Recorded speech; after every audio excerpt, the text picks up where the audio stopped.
Perhaps awareness itself provides protection. Maybe pre-flood civilizations collapsed partly from not recognizing their vulnerability, from not imagining their knowledge could be lost, from not preparing for catastrophes they assumed couldn't happen to them. We have the advantage of historical perspective, mythical warnings, scientific understanding of threats. We know civilizations can fall. We know knowledge can be lost. We know catastrophes can happen because they've happened before.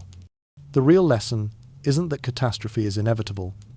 It's that preparation and wisdom can change outcomes, that we get to choose how our chapter of the human story ends. We might choose wisely. We might choose poorly. But unlike pre-flood civilizations who perhaps didn't recognize the patterns until too late, we have the warnings. Whether we heed them remains to be seen. Imagine waking to a world that doesn't exist anymore.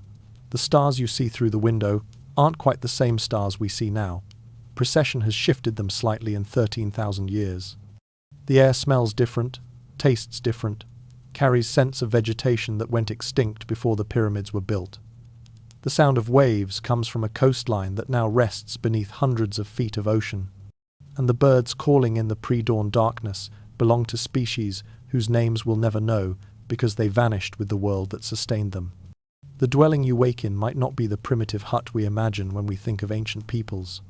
Perhaps it's a well-constructed structure with stone foundation fitted precisely without mortar, timbers joined using knowledge of load distribution and structural integrity, a design that incorporates astronomical alignments, so specific angles of sunlight mark seasonal changes. The floor might be paved, the walls plastered, the roof designed to channel rainwater into storage vessels. Not because you're wealthy or exceptional, but because this is simply how things are built, how they've been built for as long as anyone can remember. You rise before dawn because work begins with first light. The fire from last night has been banked carefully, coals still glowing beneath ash, and it takes only moments to coax flames back to life, using techniques passed down through so many generations that no one remembers their origin. The fuel isn't just gathered wood, but precisely selected materials, certain woods for cooking that impart no unpleasant flavors, others for heating that burn long and steady, still others for specific crafts requiring particular temperatures. Breakfast might include grains we no longer cultivate, ground using stones shaped to exact specifications, prepared in ways that maximize nutrition and preserve surplus for seasons when fresh food is scarce. Perhaps there's fish caught in waters now 200 feet above where fishermen currently work, or fruit from trees that will disappear when the climate shifts and their specific ecological requirements no longer exist anywhere on Earth. The meal is simple but not crude, prepared with knowledge of nutrition and preservation that won't be fully understood again for thousands of years. The community around you numbers in the thousands perhaps, a settlement large enough to support specialized work. Not everyone hunts or farms. Some focus on astronomical observation, tracking celestial patterns through years of patient recording, developing mathematical models to predict seasons and eclipses. Others direct architectural projects, applying geometric principles to create structures that will outlast civilizations if they survive the catastrophe to come. Craftspeople work with tools more sophisticated than stone hammers and wooden digging sticks, using techniques that leave no archaeological trace because the materials decay or the methods seem too advanced to attribute to this period. The day's work might involve agricultural management irrigation systems, requiring understanding of water flow and soil drainage, crop rotation, preserving soil fertility, selective breeding, gradually improving yields, or maritime activities, fishing using knowledge of seasonal migrations and current patterns, possibly trade with other coastal settlements, exchanging goods and information across networks spanning hundreds of miles. The relationship with the ocean is intimate because the coast provides abundance, supports population density, enables the complexity that makes civilization possible. Around you, megafauna that seem fantastical to us are simply neighbors, mammoths grazing in herds, their seasonal movements as predictable as modern migrations, giant ground sloths moving with deceptive speed when threatened, saber-toothed cats hunting in packs. These aren't museum reconstructions, but living parts of an ecosystem you navigate daily, some dangerous, some indifferent, all familiar through lifelong experience. As the sun sets and the day's work concludes, Perhaps there are gatherings, knowledge shared between specialists, stories told that encode astronomical data and mathematical relationships in narrative form that can be memorized and transmitted, even if writing systems fail. Spiritual practices that might seem like pure religion to archaeologists, but which preserve practical information about agriculture, architecture, and navigation in symbolic language resistant to corruption across generations. You watch stars emerge in a sky unpolluted by artificial light, constellations whose positions you know intimately because they guide planting and harvesting, because they mark time in cycles longer than individual human lives. And you sleep in a world that feels permanent, eternal, as if it will continue forever unchanged. Because that's what every generation believes about their world, right up until the moment it ends. The signs begin subtly, weather patterns shifting in ways the oldest members of the community don't remember from their grandparents' stories. Animals behaving strangely, migrations beginning early or late, species appearing in territories they normally avoid. The astronomers notice celestial phenomena that shouldn't occur. Objects moving through the sky that don't follow the patterns mapped across generations. Some recognize these as omens. Some understand these are warnings of approaching catastrophe. Most dismiss them because humans are exceptionally talented at normalcy bias, at assuming tomorrow will resemble today, even when evidence suggests otherwise. Then one morning the sky itself changes. Objects appear overhead, bright points of light growing rapidly larger and brighter, moving with impossible speed, trailing fire as atmospheric friction turns air into plasma. For a few seconds or minutes, people stop what they're doing and stare upward, trying to understand what they're witnessing, the human mind struggling to process something unprecedented, something that violates every expectation about how the world works. The impacts begin. Not one massive collision, but multiple strikes scattered across the northern hemisphere. A cosmic shotgun blast of comet fragments hitting ice sheets and oceans, and land in a sequence lasting hours perhaps, each impact releasing energy equivalent to thousands of nuclear weapons. The closest ones are heard and felt immediately. Shockwaves traveling faster than sound, arriving as overpressure that flattens structures and forests, that ruptures eardrums and collapses lungs, that turns the familiar landscape into chaos within seconds. Thermal radiation from atmospheric entry and impact ignites fires across continental scales. Forests that have stood for thousands of years burn simultaneously, across distances greater than anyone could travel in a lifetime. The smoke rises into an atmosphere already filling with dust and debris, and within hours, the sky begins darkening as sunlight struggles to penetrate the veil of particulates suspended in the upper atmosphere. For coastal settlements, the nightmare arrives as walls of water. Ocean impacts generate tsunamis that race toward land at hundreds of miles per hour, waves that grow to hundreds of feet as they approach shallow coastal shelves. There is no warning, no time to flee. Cities that took generations to build are obliterated in minutes, populations drowned or crushed by the sheer violence of water, moving with force that pulverizes stone and scours bedrock clean. Those who survive the initial wave face the waters that follow, the inundation that doesn't recede, the realization that the coastline they knew is gone and won't return. Inland populations face different horrors. The sky continues darkening. Temperatures begin dropping as solar radiation is blocked by atmospheric debris. What was summer becomes autumn within days, autumn becomes winter within weeks, and the winter doesn't end. Plants die as photosynthesis becomes impossible. Herbivores starve as vegetation disappears. Predators starve as prey populations collapse. And humans, occupying no specific ecological niche, but depending on ecosystem stability, watch the world they understood transform into something alien and hostile. The choices facing survivors are impossible. Stay in familiar territories hoping conditions will improve, risking starvation as food supplies dwindle. Flee toward regions that might be less affected, abandoning everything, risking death during migration. Preserve knowledge and tools despite their weight, or abandon them to travel light and fast. Communities fracture as different groups make different choices. Some gather in defended positions and ration remaining supplies. Some scatter into small mobile bands. Some simply give up, unable to psychologically process the magnitude of what is happening. Months pass in volcanic winter conditions. The dust begins settling, but temperatures remain low. Megafauna corpses provide temporary food sources as animals die from starvation. But this just delays the inevitable, while eliminating the long-term resources future recovery will require. Trade networks collapse as communication fails, and travel becomes too dangerous. Settlements that depended on exchange and specialization can no longer sustain themselves. Knowledge holders die without transmitting their expertise, because there is no time for teaching when every day is consumed by the struggle to survive. The triage of knowledge is brutal. Astronomical understanding is prioritized because observing the sky requires no physical resources. Mathematical principles are maintained because they can be transmitted orally. Agricultural knowledge is preserved because it will be essential for rebuilding. But historical records, philosophical traditions, technical specifications for technologies that can't be implemented without infrastructure, these fade because they seem less urgent than immediate survival. The old world dies not just physically but intellectually, remembered in fragments that will eventually become the myths descendants will struggle to believe. The immediate post-catastrophe period is primitive in ways that would shock anyone who knew the pre-flood world. Small groups scattered across landscapes, living in caves or crude shelters, reduced to basic subsistence, despite potentially possessing knowledge of astronomy and mathematics that won't be matched again for millennia.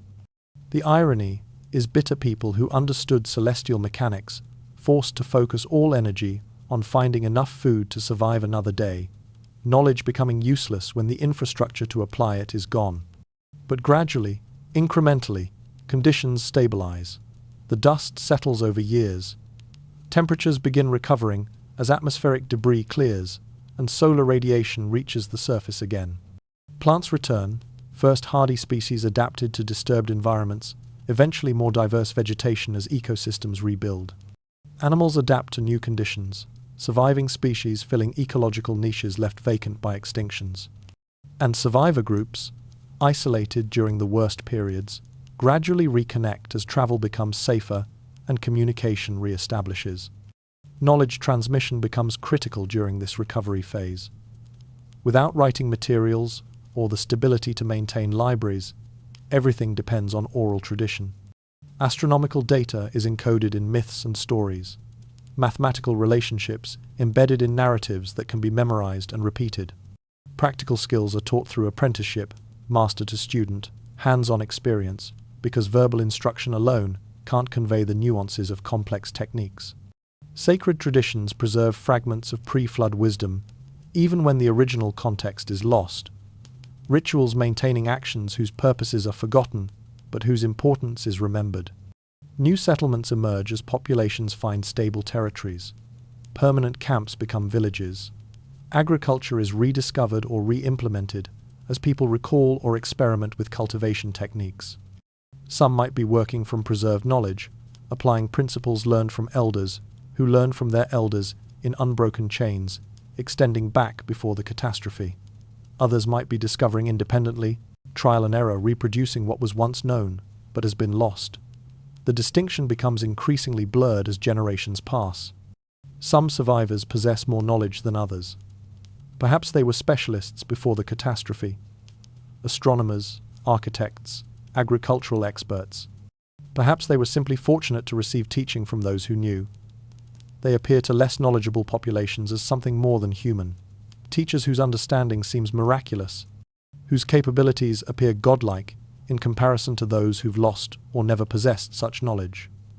They share techniques for agriculture, architecture, astronomy, governance, and they're remembered, transformed through retellings into the civilizing heroes, the culture bringers, the gods who descended after the flood to teach humanity the arts of civilization. Gradually, over centuries and millennia, civilization re-establishes itself. The Fertile Crescent sees agricultural communities forming, applying knowledge of irrigation and crop management that seems sophisticated for supposedly primitive farmers. The Indus Valley develops urban planning with standardized measurements, suggesting centralized authority and mathematical understanding. China cultivates rice using techniques requiring detailed knowledge of seasonal flooding and soil management. Mesoamerica domesticates maize through selective breeding that demands understanding of genetics, even if the theoretical framework differs from modern biology. These early civilizations show puzzling features that make more sense if they're drawing on preserved rather than discovering from scratch. Sophisticated astronomical knowledge from earliest periods. Mathematical constants appearing in monuments without evidence of the developmental process that should have preceded their discovery. construction techniques that modern engineers struggle to replicate, appearing suddenly, fully formed, as if builders were following instructions rather than experimenting. The emotional experience of this rebuilding spans generations. Early survivors carry grief for what was lost, frustration at possessing knowledge they can't implement because the infrastructure doesn't exist. Their children know only stories of the world before, second-hand accounts they half believe and half dismiss. Their grandchildren receive myths and legends, tales that seem exaggerated, impossible claims about vanished sophistication. By the time great-great-grandchildren hear these stories, they've transformed into religious narratives, accounts of golden ages and divine judgment, practical information encoded in symbolic language that preserves meaning while obscuring literal truth. From caves and ruins they climbed back toward civilization. Slower this time, forgetting more with each generation, but carrying forward enough fragments to eventually light the world again. The clear memories became hazy, recollections became mythological traditions, became the stories we're examining now, trying to extract truth from layers of embellishment and time. They rebuilt. They persisted. They preserved enough to ensure their descendants would eventually create civilizations that could ask these questions, that could wonder what came before, that could recognize in ancient myths the possibility that history is longer and stranger than we've imagined. We've traveled through deep time together, examining layers of evidence like archaeologists, excavating a site, brushing away dust from artifacts that don't quite fit where we find them. We've listened to myths that span oceans and millennia, stories too consistent to dismiss as coincidence, yet too fragmentary to accept as definitive history. We've stood at the intersection of geology and legend, where rocks preserve violence and cultures preserve memory, and asked whether these separate witnesses might be testifying to the same events. The evidence supporting sophisticated pre-flood societies exists, though it remains circumstantial rather than conclusive. Sea levels did rise catastrophically, inundating vast coastal territories where logic suggests populations would have concentrated. Climate change did occur suddenly enough to devastate ecosystems and drive species to extinction. Archaeological anomalies do appear in contexts that challenge conventional timelines. Structures demonstrating precision we struggle to replicate. Knowledge appearing without apparent developmental progression. Capabilities that seem anachronistic in their sophistication. And the myths are genuinely, remarkably consistent across cultures that never contacted each other. Preserving accounts of catastrophic flooding and lost civilizations that align with what geology and paleontology reveal about events 12,000 years ago. But the objections remain legitimate. Definitive proof is absent. The cities haven't been found. The machines haven't been excavated. The technological debris that any advanced civilization should leave behind remains elusive. Alternative explanations exist for most anomalies. Mainstream archaeology offers prosaic accounts that don't require invoking lost knowledge or vanished sophistication. And the danger of confirmation bias is real, the tendency to interpret ambiguous evidence in ways that support preferred conclusions, rather than following data wherever it leads. What we can say with reasonable confidence is limited but significant.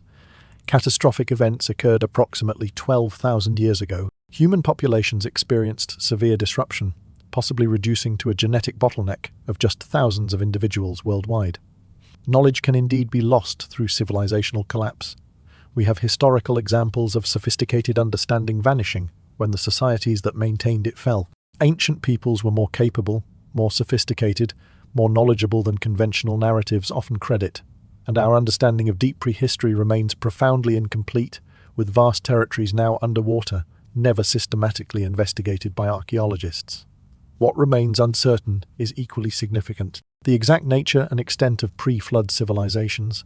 Were they comparable to early historical societies like Sumer and Egypt? Or did they possess even greater capabilities? The precise mechanisms of catastrophe. Cosmic impact versus terrestrial triggers versus cascading combinations of both. The degree of knowledge preservation versus independent rediscovery. How much did survivors transmit and how much did later cultures reinvent? Whether myths preserve literal historical memories or represent mythologized interpretations of natural disasters that were real but not necessarily as described. The epistemological challenges are profound. How do we know what we think we know about periods with no written records, about populations whose remains might rest beneath hundreds of feet of ocean? What constitutes sufficient evidence for extraordinary claims without setting the bar so high that genuine discoveries would be dismissed? How do we balance healthy skepticism against premature rejection of unconventional theories? How do we acknowledge the limits of our knowledge without descending into agnosticism that treats all claims as equally uncertain? Perhaps the value lies not in solving the mystery, but in maintaining it. Not knowing everything preserves wonder and curiosity. Acknowledging vast gaps in our understanding keeps inquiry alive. The mystery itself has worth. It reminds us how much we don't know, how much remains to discover, how provisional our certainties actually are. And our inquiry matters regardless of whether we ever find definitive answers. Studying potential pre-flood civilizations teaches us about knowledge preservation across catastrophic divides. It highlights civilizational fragility and the importance of maintaining both high and low technology. It motivates archaeological investigation, especially of submerged continental shelves we've barely explored. It encourages taking ancient traditions seriously as potential historical sources, rather than dismissing them as primitive superstition. We've journeyed through time and evidence and myth, and emerged not with certainty, but with better questions. And sometimes, the questions matter more than answers. Sometimes, maintaining the capacity to wonder is more valuable than reaching conclusions. Sometimes, the greatest gift is recognizing how much we don't know and remaining curious about it. There's something about lost civilizations that touches us in places intellectual analysis can't reach. A sense of loss for something we never personally experienced. A feeling of connection to ancient peoples across vast expanses of time. A simultaneous comfort and discomfort in imagining that our civilization might not be the pinnacle of human achievement, that we might not be the first to reach these heights, that everything we've built could vanish as completely as what came before. These ideas resonate because they challenge assumptions we didn't know we were making. Modern thinking assumes linear progress. Ancient peoples were primitive. We're advanced. The future will be more advanced still. But this narrative is recent, a product of the Industrial Revolution and the Enlightenment. Before that, many cultures viewed time as cyclical, ages of rise and fall, creation and destruction, forgetting and remembering in endless cycles. The Hindu yugas, the Mayan world ages, the Greek progression through golden, silver, bronze and iron ages, each one declining until catastrophe forces reset. Which view fits the evidence better? Linear progress struggles to explain the sophistication appearing suddenly in earlier civilizations, the knowledge that seems inherited rather than discovered, the patterns of advancement followed by loss rather than steady improvement. Cyclical time accommodates these patterns naturally, of course. Civilizations rise and fall. Of course, knowledge is lost and rediscovered. Of course, we see fragments of previous cycles embedded in later ones. But what does cyclical time mean for purpose and meaning? If everything can be lost, if civilizations rise only to fall and be forgotten, does that make our achievements futile? Or does it make them more precious precisely because they're impermanent, because they require deliberate preservation, because nothing persists without effort and intention? Does it encourage nihilism? Why build when it will only crumble? Or does it motivate creation of meaning despite impermanence, legacy despite mortality?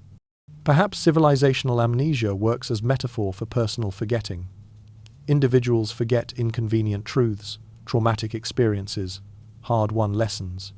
Societies do the same on larger scales. Knowledge preservation requires active effort against entropy and forgetting. What we choose to remember and forget shapes who we become and what futures are possible. And often we forget the most important things, the warnings, the mistakes, the wisdom purchased through suffering. Because remembering is uncomfortable and forgetting is easy. The myths might represent more than historical memory. Perhaps they're also archetypal human experiences encoded in narrative form. The flood as metaphor for overwhelming change that destroys familiar worlds. The survivors as symbols of resilience, of the human capacity to endure impossible circumstances. The lost golden age as psychological projection of paradise lost. The universal human sense that something precious existed before our time and was lost before we could experience it. The cyclical destruction and renewal as reflection of natural patterns we observe everywhere, seasons, life cycles, death and rebirth embedded in every ecosystem. Engaging with these mysteries changes us if we let it, perhaps making us more humble about our own civilization's permanence, less certain that our achievements will endure, more aware that we're participants in patterns larger than ourselves, more respectful of ancient wisdom traditions that preserved knowledge across catastrophic divides, more conscious of our own vulnerability and the preciousness of what we know, more connected to the vast sweep of human history, extending far beyond recorded civilization, to ancestors whose names are lost, but whose legacy persists in our DNA and our cultural inheritance. The particular poignancy of knowledge lost haunts those who contemplate it. Somewhere in our past, people knew things we've had to rediscover or that remain unknown. Libraries burned with contents never recorded elsewhere. Specialists died taking expertise to the grave. Civilizations fell, and their understanding fell with them. And we might be in the same position, possessing knowledge that future peoples will have to rediscover after our own catastrophe, if catastrophe comes. The arrogance lies in assuming we're different, that our knowledge is secure, that loss can't happen to us because we're more advanced than those who came before. Maybe we're drawn to lost civilizations not because we want to solve the mystery, but because we see ourselves reflected in it. Achievers who might achieve nothing permanent. Builders who might see their buildings crumble. Dreamers whose dreams might be forgotten. Knowers who might lose what they know. The mystery of lost civilizations is ultimately the mystery of our own impermanence, writ large in history, our own mortality, extended to civilizational timescales. We return now to where we began, to the simple recognition that the world was once completely different. The coastlines weren't where they are now. The climate operated according to patterns that no longer exist. Species that are extinct walked landscapes that are drowned. And people who might have been more like us than we imagined, lived lives and built things and knew things that have mostly been lost to time and catastrophe and the simple entropy that erases everything eventually. What we've learned matters less than what we've remembered to question. The fragility of civilization, how quickly sophisticated societies can collapse, and how completely their achievements can be lost. The possibility of knowledge discovered and forgotten and rediscovered, the non-linear path of human understanding. The sophistication of ancient peoples who accomplished remarkable things with tools and techniques we struggle to understand. The reality of catastrophic change, that stable conditions don't persist forever, and adaptation can become impossible when change exceeds our capacity to respond. The consistency of human nature across vast time. Ancient peoples faced the same challenges of preserving knowledge, maintaining civilization, surviving disruption that we face now. This knowledge might change how we live, if we let it, perhaps making us more committed to preserving what we know in forms that could survive catastrophe. More respectful of traditional wisdom that survived when more sophisticated understanding was lost. More aware that our own civilization is fragile, more motivated to address existential risks before they become existential catastrophes. More humble about our achievements, recognizing that technological advancement doesn't guarantee permanence or wisdom. More connected to the vast human story, understanding that we're participants in something much larger and longer than our individual lives or our particular society. The perspective it offers on legacy and remembrance is profound. We're all participants in a story that began long before us and will continue long after. What we preserve and transmit matters beyond our own lifetimes. Civilizations are built by people who plant trees whose shade they'll never sit under, who preserve knowledge for descendants they'll never meet, who create meaning not for themselves, but for continuity that extends beyond any individual existence. And meaning comes partly from contributing to this continuity, even when continuity isn't guaranteed, even when we know that everything can be lost, even when we recognize our own impermanence. The paradox is that we've examined evidence and arguments, developed understanding and perspective, yet emerged with deeper appreciation of mystery rather than having solved it. And perhaps that's the greatest gift, maintaining wonder while deepening understanding, holding uncertainty while honoring what we do know, acknowledging limits while continuing to explore beyond them. The myths will persist, whether they're historical memories or archetypal stories, or both. They speak to something essential in human experience that transcends their literal truth or falsehood. The recognition that nothing lasts forever, that catastrophe is possible, that resilience matters, that knowledge is precious and fragile and must be deliberately preserved, that we're connected to those who came before, and those who will come after through stories and genes and the accumulated wisdom of countless generations. The cities sleeping beneath the waves will keep their secrets for now. The knowledge encoded in myths and monuments will continue inviting interpretation. The survivors who carried forward fragments of a lost world will remain nameless, their individual stories lost, but their collective legacy visible in every civilization that followed. And we'll continue wondering whether we're the first to achieve sophistication, or just the latest in a cycle that extends far deeper into time than our history books acknowledge. What we take from this journey is both humility and hope. Humility in recognizing we don't know everything, that our civilization is fragile, that we might be wrong about fundamental assumptions we haven't even recognized we're making. But also hope in recognizing that humanity has survived catastrophes before, that knowledge can be preserved even through dark ages, that resilience and creativity persist across all eras, and that understanding our vulnerability might inspire the wisdom to avoid repeating ancient mistakes. The water still remembers what it covered, the stones still whisper what they witnessed, and somewhere in our bones we carry memories of a world we never knew but perhaps should never forget. Sleep now, and dream of coastlines that don't exist anymore, of stars positioned differently in older skies, of people who built and knew and hoped and feared just as we do, whose world ended, but whose story continues in us, in the questions we ask, in the mysteries we preserve, in the knowledge we carry forward into whatever future awaits.